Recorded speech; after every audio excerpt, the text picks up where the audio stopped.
Subscribe to the channel Dust and Devotion Tales to receive more frontier stories about love, loss, and the quiet courage it takes to begin again. New Mexico Territory, autumn of 1879.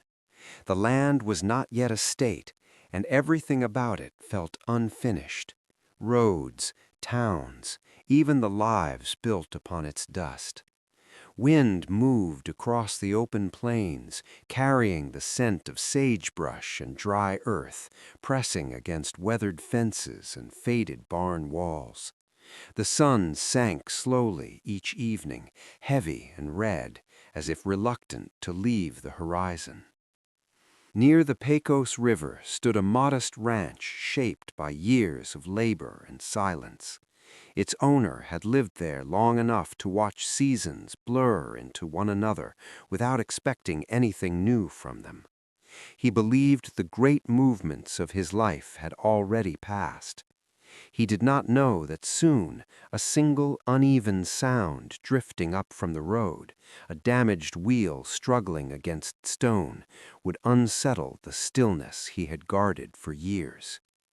Sometimes fate did not arrive like a storm. Sometimes it came quietly, carried in dust. Elijah Whitaker had risen before dawn, as he always did, moving through the house by memory rather than sight. The boards beneath his boots had creaked in familiar places. The stove had waited cold and patient. He had poured coffee into the same tin cup he had used every morning since his wife's passing, setting it at the edge of the table where light from the eastern window would soon fall. 7 years had gone by since fever had taken Mary in the span of 3 days.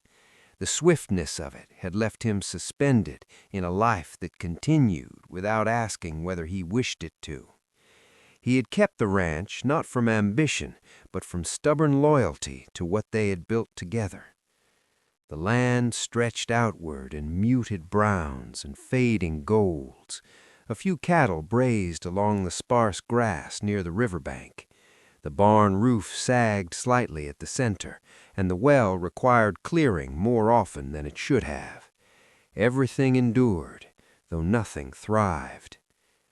Each evening Elijah had climbed the low hill behind the house, where a simple wooden cross marked Mary's resting place. The soil there had hardened under sun and wind, yet grass grew stubbornly around the marker. He had sat beside it, hat in hand, watching the sky darken into violet. He had never spoken aloud. Silence had felt more honest. He had convinced himself that a man in his 60s did not begin again.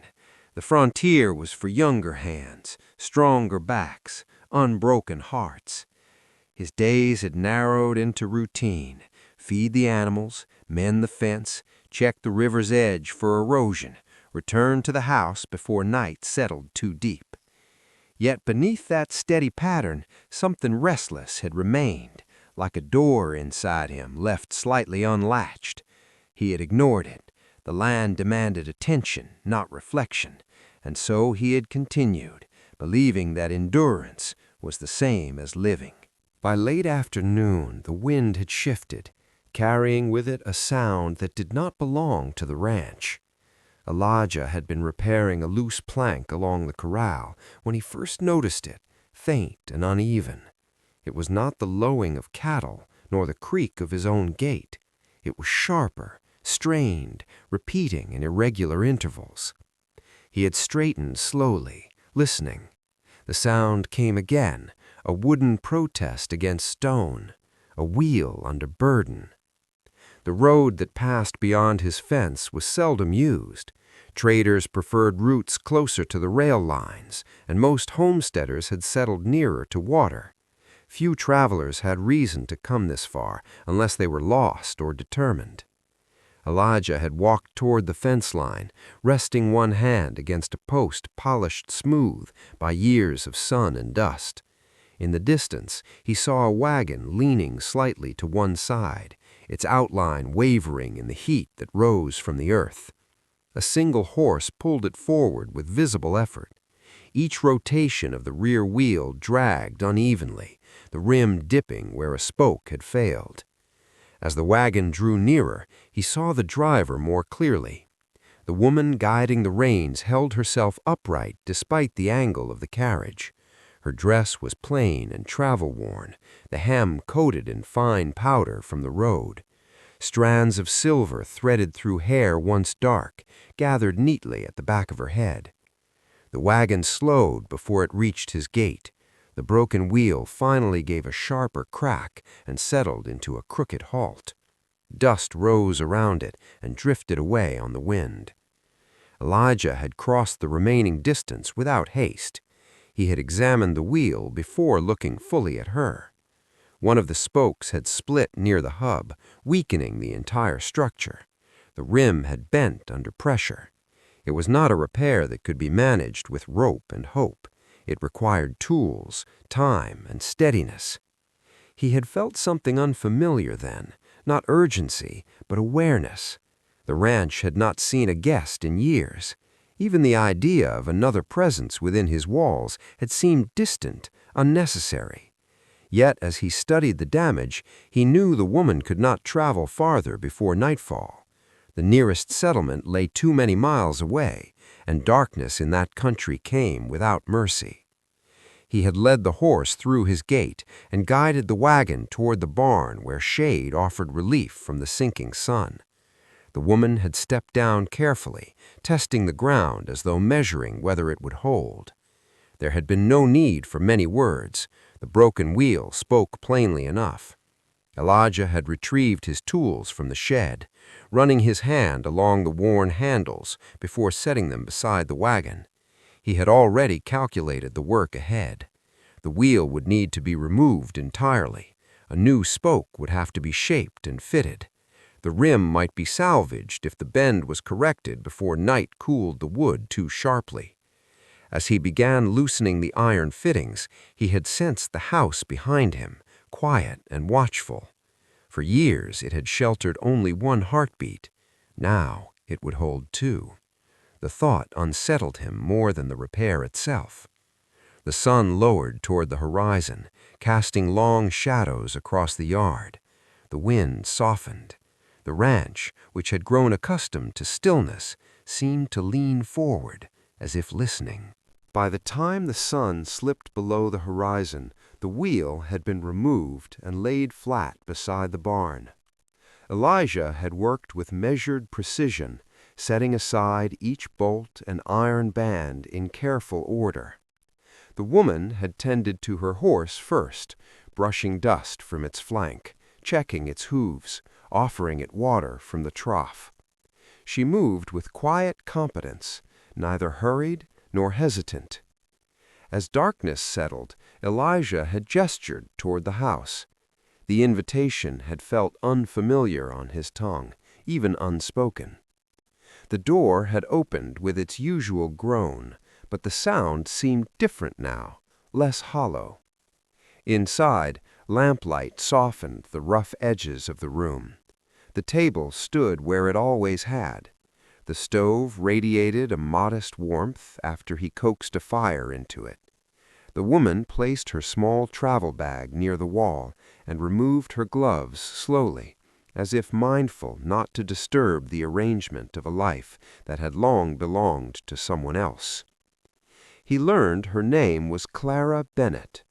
He understood without explanation that she too carried the weight of widowhood. It was visible in the way she handled silence, without fear, without urgency to fill it.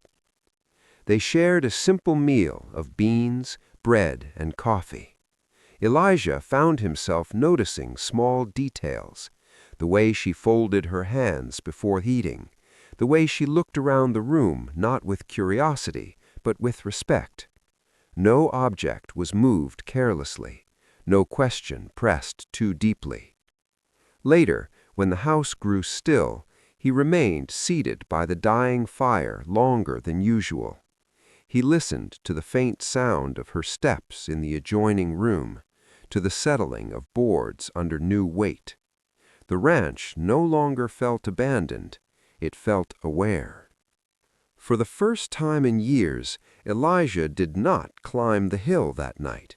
He remained indoors, staring at the closed door, and realizing that the presence of another person had disturbed something he had believed permanently settled. The loneliness he had mastered now seemed less like strength and more like habit. Morning arrived pale and still, the Wyoming sky stretching wide above the plains, cool air carrying the faint scent of sage and sun-warmed soil. Clara had risen before the first hint of light fully brushed the horizon. She moved among the fences and garden patches, her steps deliberate, observing the land with the quiet attention of someone familiar yet cautious, as though measuring how much of herself she might leave behind. The morning wind lifted dust from the dry earth, turning it golden in the early rays. Elijah emerged onto the porch, taking in the yard with a practiced eye. The wagon wheel waited, its broken spoke a reminder of yesterday's urgency and the fragility of motion. He selected a seasoned piece of wood from the shed, feeling its weight in his hands, and began shaping it with careful, measured strokes of his blade. Each movement was familiar, almost meditative, yet his thoughts drifted. Clara moved around him, fetching water, carrying tools, and arranging small bundles of rope and nails with unobtrusive care. Her presence did not disturb his routine. It complemented it, a quiet acknowledgement that work and companionship could coexist. By midday, the spoke was fitted, the grain of the wood aligning with the wheel's frame. Elijah heated the iron rim, bending it with precise care before setting it around the wheel. He tightened each bolt and brace as the metal cooled, listening to the subtle creak and shift of the wheel as it settled into place. Patience was necessary. One misstep, one misalignment could undo hours of effort. He felt a strange satisfaction in the precision, a sense that the repair was more than mechanical. It was symbolic, a step toward movement, both literal and emotional. In the afternoon, Clara walked toward the hill behind the house. Elijah noticed her ascent, slow and deliberate, a silhouette against the fading light. For a moment, he felt a tightening in his chest, an instinct to follow, to preserve the sanctity of the place that had held so much memory. She paused beside the wooden cross. She did not touch it. She merely looked out over the plains, acknowledging both their quiet beauty and the cost that life had demanded. When she descended, the world outside had not shifted, yet Elijah sensed an internal change. The hill was no longer a place solely for memory. It existed as part of the present, open to the living. By evening, the wheel was whole, balanced, and firm. Elijah spun it with a practiced hand. It turned evenly, refusing to protest the ground beneath it. In that moment, he realized the repair had been more than duty. It had been a bridge back to possibility, a reminder that loss was not the end, and that movement, of heart, of life, could resume, deliberate, steady, and true. The morning light stretched across the Wyoming plains, golden and cool, spilling into the corners of the house where shadows had slept through the night. Elijah moved with careful precision, attending to the wagon, checking the wheel he had repaired the day before. Each spoke and bolt received attention, as if it were a promise rather than a task. Dust clung faintly to the edges of the yard, stirred only by the faint wind and the soft shuffle of boots on dry earth. The horse stamped once, testing the harness, and Elijah adjusted it without hesitation, knowing each movement mattered. Clara gathered her belongings, her movements steady but measured, her hands smoothing folds of fabric, placing each item where it belonged. There was a rhythm to her preparation, a quiet discipline born from years of self-reliance. Elijah watched her, noting the way she handled the small items with care, the way she looked toward the horizon before lifting herself onto the wagon seat. For a moment, the yard felt both empty and charged, the space between them full of unsaid words, tentative thoughts, and the faint pulse of new possibilities. He gave the wagon one last inspection, running hands along the frame, pressing lightly on the wheel. The wood held. The iron rim was steady. It would carry her safely. His heart tightened slightly as he stepped back, not from fear, but from the awareness that the house would soon settle back into silence.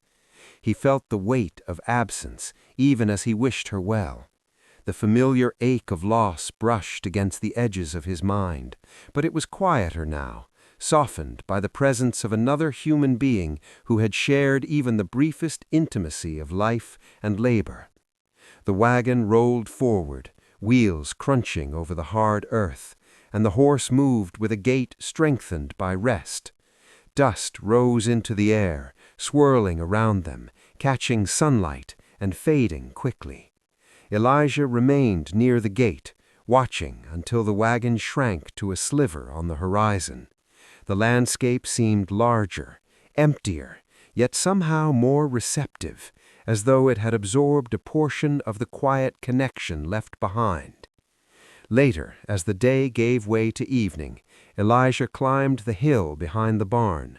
The sun burned orange above the distant ridges before giving way to twilight.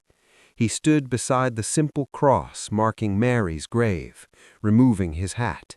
The wind lifted lightly, carrying scents of late summer grass and distant smoke. He felt the weight of memory, balanced against the strange new possibility that lay ahead. It was not the certainty of love, but the recognition that life could still offer it, in whatever form it might come.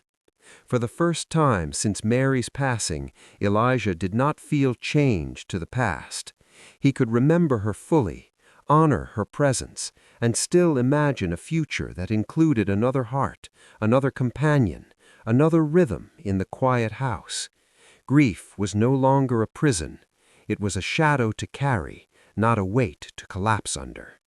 The hill, the cross, and the endless plains whispered a silent truth. The heart could remember, grieve, and yet still find room for more. The morning arrived clear and still.